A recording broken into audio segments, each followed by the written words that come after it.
Mesdames et messieurs, bonjour. Le débat autour du changement de la révision ou du maintien de la Constitution se poursuit. Il s'enlise et fait rage. Mais seulement, au fur et à mesure qu'il est en train de s'éloigner de la source, comme les autres troubles, nous constatons qu'il est de plus en plus embrouillé. Des arguments ont été avancés pour soutenir le changement de la Constitution. Et comme vous savez, j'avais d'ores et déjà personnellement annoncé mes couleurs en disant que j'étais aussi de ceux qui soutiennent le changement de la Constitution. Mais sur le plan de l'argumentation, parfois nous divergeons. Pour certains, l'article 217 de la Constitution fait problème en ce que d'après eux, il permettrait, n'est-ce pas, de céder une partie du territoire national. Et que donc ce serait une disposition favorable, n'est-ce pas, au bradage du territoire national. J'ai entendu, avant de pouvoir continuer ce débat, aborder cette question de l'article 217 de la Constitution. Et prochainement, je pourrai aborder également celle de l'article 9 de la Constitution parce que ce sont les deux dispositions qui font de plus en plus débat aujourd'hui. En dehors, bien sûr, des autres arguments que nous avons eu déjà à soutenir. La République démocratique du Congo peut conclure des traités ou des accords d'association ou de communauté comportant un abandon partiel de souveraineté en vue de promouvoir l'unité africaine. Ça, c'est l'article 217. Qu'est-ce que, en réalité, cette disposition voudrait dire? Eh bien, j'aimerais la situer dans le contexte, dans son vrai contexte. Lorsque nous abordons la question de l'examen de la souveraineté, celle-ci se définit à la fois sur le plan interne et sur le plan international. Sur le plan international, la souveraineté s'entend de l'indépendance. Et c'est pour cela que, comme vous savez, sur ce plan, ont été développés des concepts tels que la souveraineté, l'indépendance, l'égalité souveraine des États, la non-ingérence dans les affaires internes de l'État. La souveraineté. Alors que sur le plan interne, la souveraineté voudrait tout simplement dire l'autorité suprême dont est investi l'État ou l'entité, bien sûr, qui est souveraine et qui lui permet d'imposer son ordre, y compris par le recours, bien sûr, à la force et de n'être assujetti à aucune autre autorité. Ça, c'est sur le plan interne. Mais sur le plan international, je l'ai dit, c'est l'indépendance. Et cette souveraineté, vous vous en rendez compte, elle comporte, n'est-ce pas, ce que nous appelons des compétences. L'État a, en vertu de son pouvoir souverain, des compétences qui ne sont reconnues qu'à lui. C'est ainsi que dans notre pays, par exemple, la compétence, n'est-ce pas, pour rendre justice, elle n'est réservée et n'est reconnue qu'à l'État. Battre la monnaie, toutes ces compétences-là, ce sont des compétences de la souveraineté. Alors, il arrive que sur le plan international, parce que les États sont souverains, n'est-ce pas,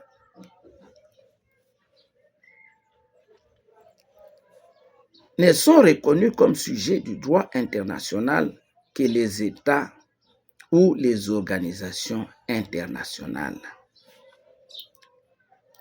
Les individus, les sujets de droit interne des États et même les fonctionnaires des organisations internationales ne sont pas reconnus comme étant des sujets de droit international.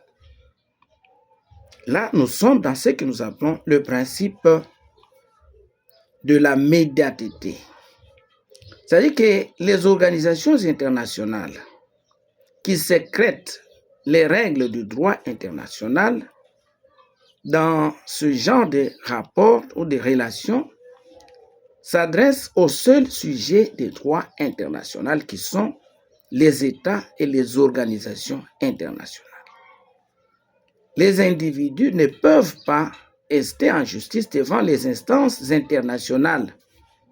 Ils ne peuvent le faire que par le biais, c'est pour cela que nous parlons de la médiaticité, en transitant donc par les États ou les organisations dont ils sont membres ou fonctionnaires.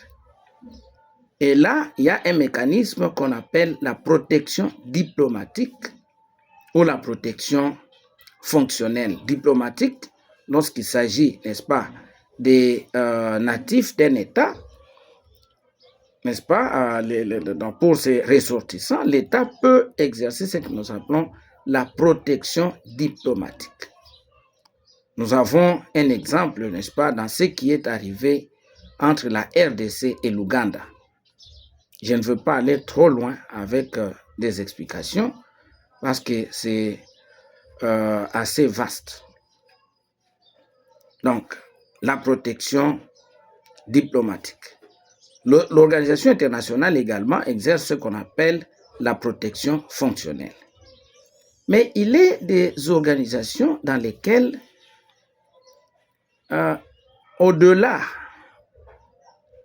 n'est-ce pas, des États, l'organisation sécrète un ordre juridique qui s'adresse directement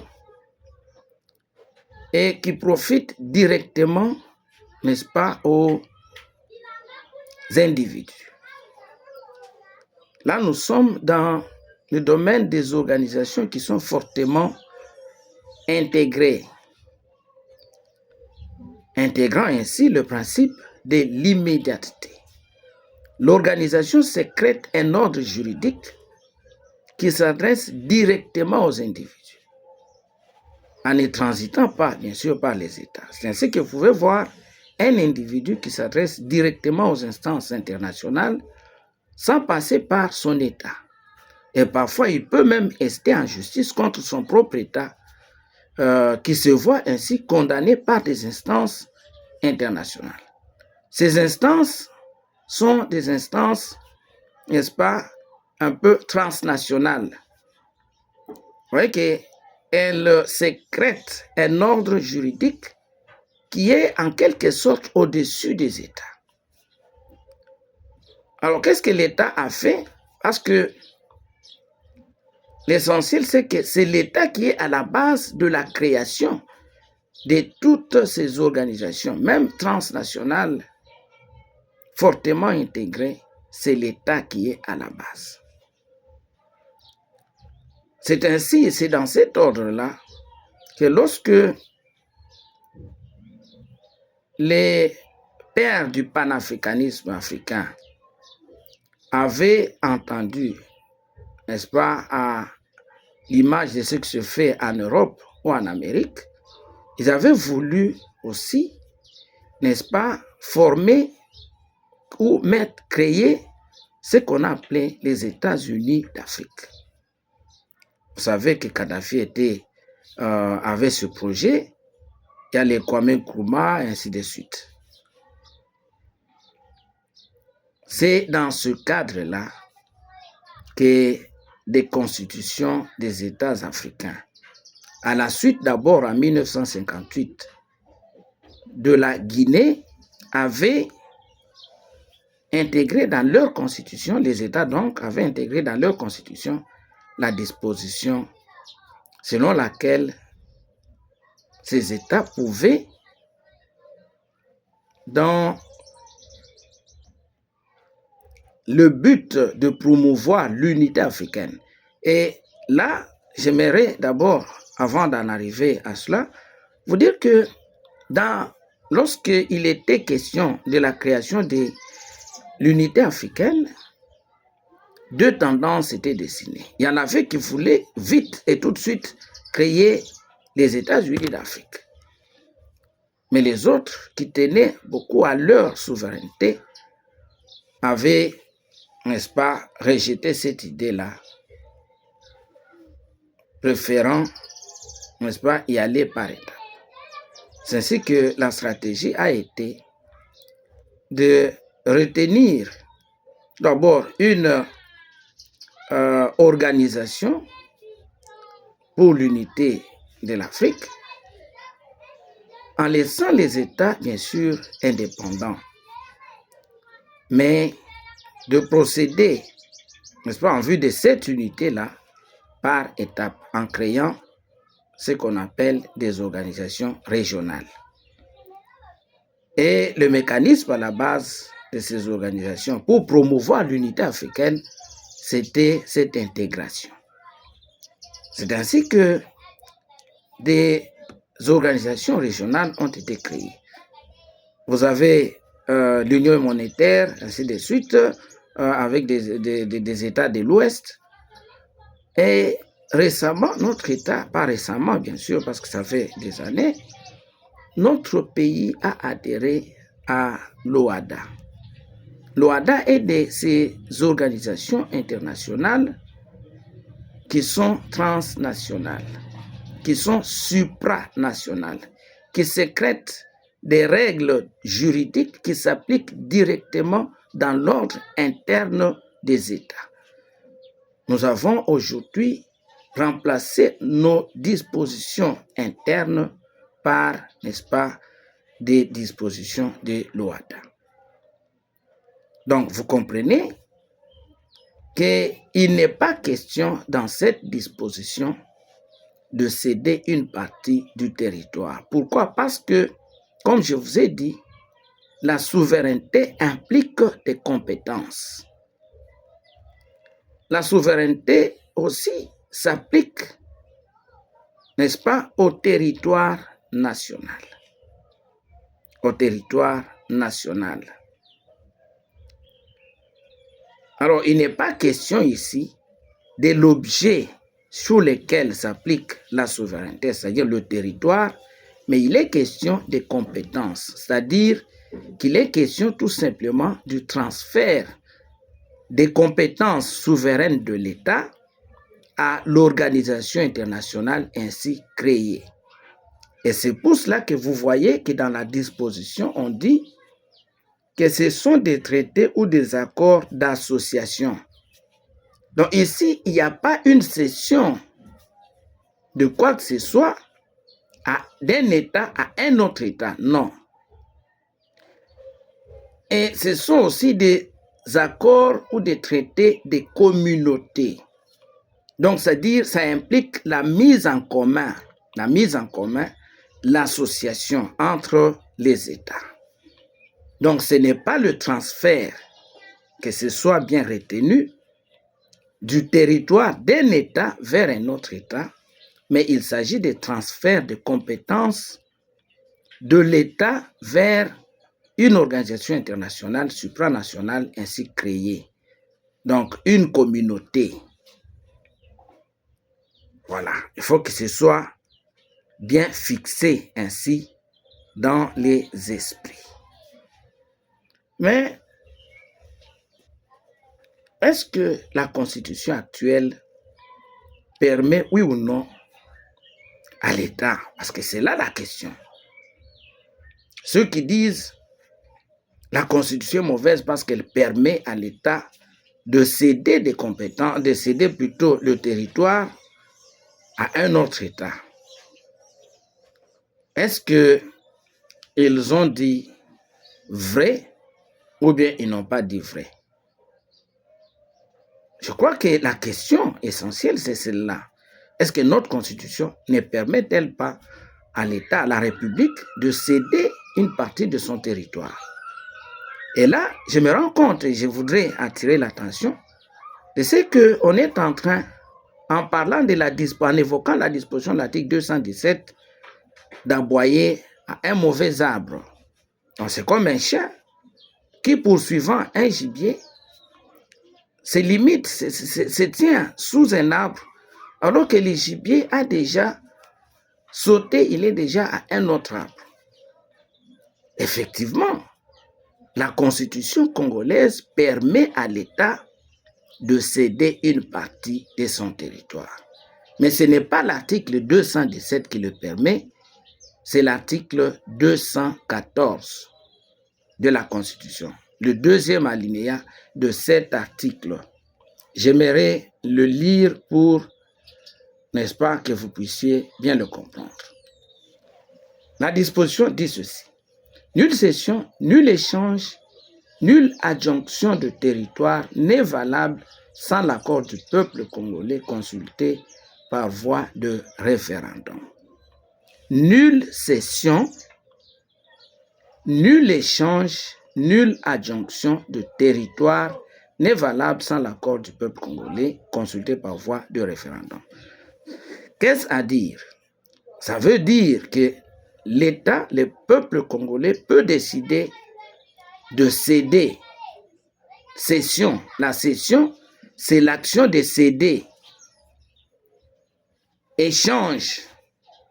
L'action d'échanger. Nous pouvons échanger une partie de notre territoire contre une autre partie du territoire d'un autre État.